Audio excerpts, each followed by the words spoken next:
Hello, everyone. Once again, we are here at 1:30 Pacific Standard Time for my Facebook Live. My name is Mark Stark, and today we are covering the fourth foundational topic.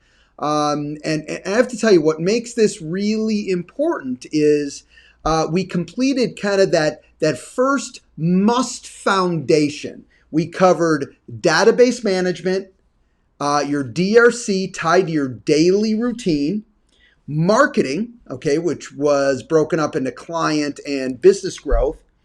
And today we're going to cover process and systems.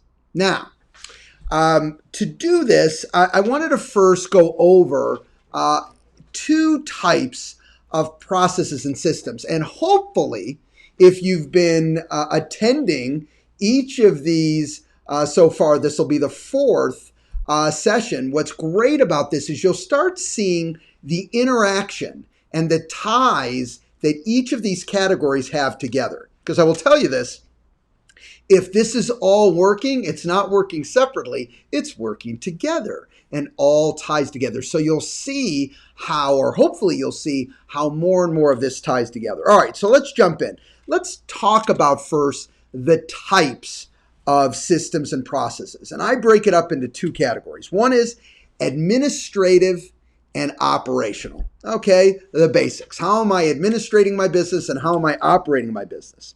All right, why do I really need, Mark, I run a small brokerage. I'm either an individual or maybe I have a small team, but you know what? I'm not doing a zillion transactions a year. Why do I need processes and systems? Well, let me tell you why. First, it keeps you and your team better organized. I don't care if you're doing 7 deals a year total, all right? Less than 1 transaction a month. I'm telling you, being better organized is a win. And it will increase the amount of business that you can do. So if you want to go, in my example, from 7 to 14, the more organized you are, okay, the more you have the best chance to increase that business in a way that won't stress you out. All right. Secondly, when you have processes and systems, you can establish efficiencies. You can establish ways to speed up what you're able to do so you can do more. And you'll love this. You not only can speed up, but it will be more accurate. When you have processes and systems, you simply make less mistakes. So if you're tired of doing things again and again and again, and because, made a mistake, or someone who's working with you made an error, I promise you, processes and systems for everything matter. Now, keep this in mind. You will never stop tweaking or establishing new processes and systems. As the world changes, as business changes, as new opportunities arise, you're able to tweak your systems and processes. That's a never-ending process. So never get to a point where you just say, okay, I've got them all set up. You're never going to get there. You'll always tweak to make it better. You'll start focusing on a new area to grow your business. That will demand another process or another system. Now remember, systems and processes should be touching everything. I mean, I've said this before. You know what? What's your process when you take a listing? What's your process when that listing sells? What's your process when it closes? What's your process when when you make a sale? What's your process when you do an open house? I could go on and on and on. You should have a process and system for everything. And it doesn't have to be this super long, oh my God, I'm making 22 pages for every process. Wrong. Really, you could have a process that's 4 items, 5 items. That will grow naturally over time, but I need a leap of faith here. Processes and systems are a must. All right. I said there were 2. So we started with administrative and operational. The next is leveraging up your business and success. See, this is the process and the system that gets skipped all the time. If you remember, this ties right into marketing. Well, now to make sure that you can maximize the marketing efforts, what is your marketing, in that example, process, okay, to leverage up your business? So on every listing you're taking, you need the process. Mark, this is what I believe will give me the highest percentage of increasing my business. So when I take a listing, I do these 7 items. Now, that's not the operational and administrative side of it, Mark. That is the drum up more business, grow my business side of that. Oh, I love it. Okay, so you have a process for that and you understand there's administrative and operational, and then there's gather more business, increase my business, grow my business side of these processes and systems. Now let's talk a little bit about what is the aspect of leveraging up? Let me break that down a little bit.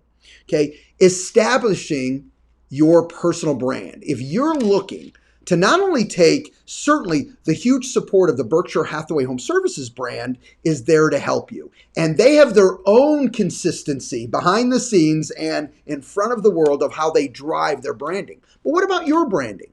What about your personal focus? Without a system or a process of how you strategically are trying to draw your brand into an area, a neighborhood, whatever the case may be, is, you know what? You're going to be a whole lot less effective without that. All right.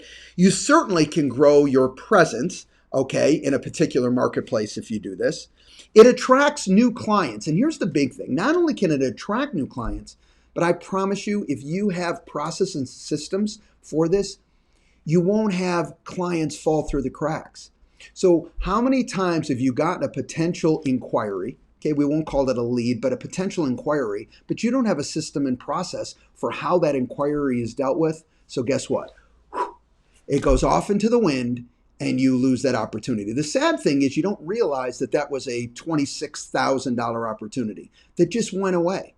See, that's the frustrating part, that if you're saying, in my career, I want to generate more income, I want to do more business. All right. Well, then if that's true, you cannot do that without specific processes and systems. And again, you don't have to worry about them being incredibly elaborate. Start them off slow and small. And guess what? As I've always said, less is more, and you'll add things to the process when you deem them necessary. All right. And last but not least, I don't want this to get missed, that when you have a process and a system specifically for growing business, but this could work in an administrative way as well, you keep important items top of mind. Okay, be it that it's an assistant that you have or yourself, every time you see it, it rings true to yourself. Yeah, that's important. Yes, that's important. Yes, that's important. That's why I have it on this list. And it stays top of mind. So you're less apt to not forget to know, I not only have to have the consistent communication plan that I'm putting out there in that example for marketing, but I've got to have the system and the process to stay up with it and follow up on what I'm doing. You know, you're out there, let's say, visiting for sale by owners. Well, what's your process, okay, to follow up on those for sale by owners so that your time that was well spent is maximized, okay, with the success and growth of your business? Now, of course, I think this one is obvious, but I want to talk a little bit about consistency. You know, consistency is a powerful, powerful tool. The sad part of it is if you skip consistency, as much as it can help you, it can hurt you. Even if you don't know it's happening, I'm telling you, it's damaging you when you're not consistent. All right.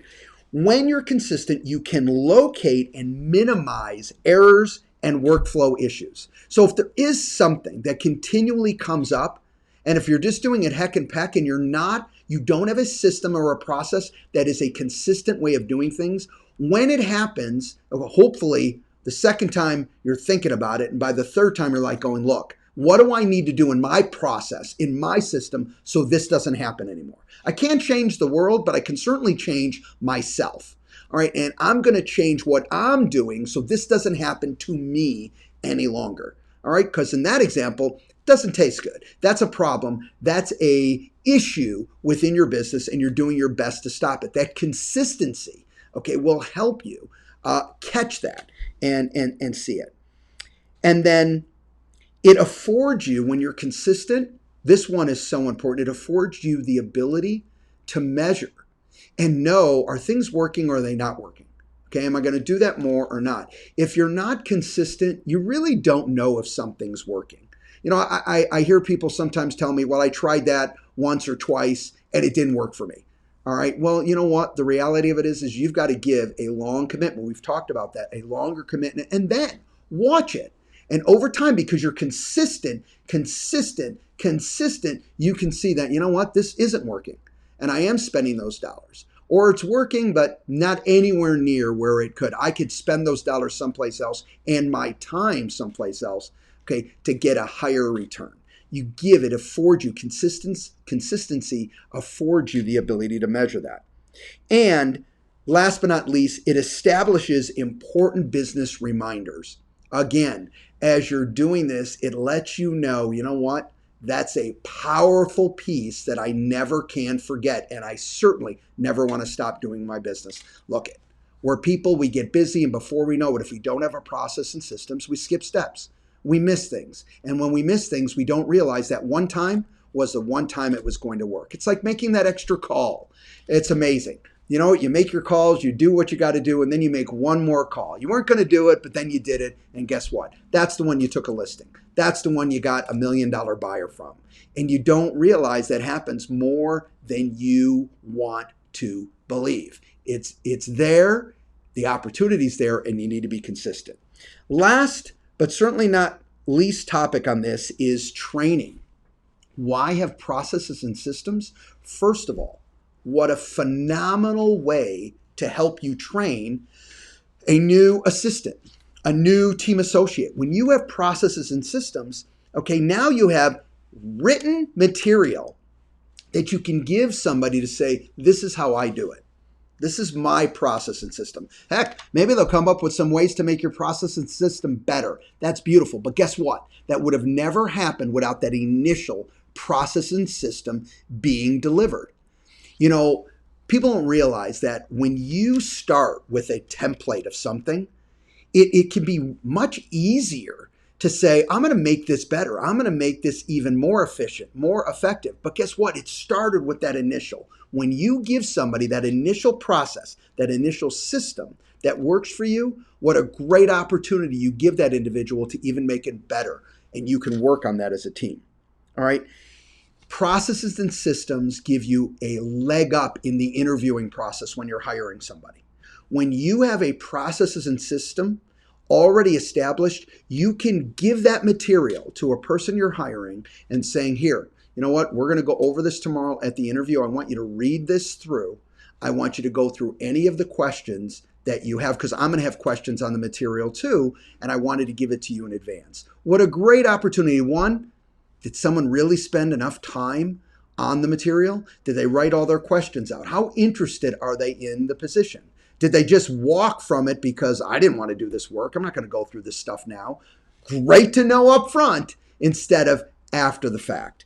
And last but not least, from a standpoint of training, it dramatically reduces the amount of your personal time that you need to spend training somebody, especially if someone, let's say, is moving out of state, or you let them go, or they leave, whatever the case may be, and you've got to start over and train someone again. Guess what? You have all the material right there. It makes it so much easier for you to now train that person up, because guess what? 80% of it is written all there. And I'll tell you, nowadays, what a great idea it would be to add some video, not only in writing of what your expectations are, but add some video to those processes and systems. So not only can I read it, okay, and of course I see it there with your numbered of what your expectations are. I get all that, but now I get the feel of it through a live video, maybe 2 minutes, 5 minutes, whatever it is. This is what I'm really expecting as it comes to this category,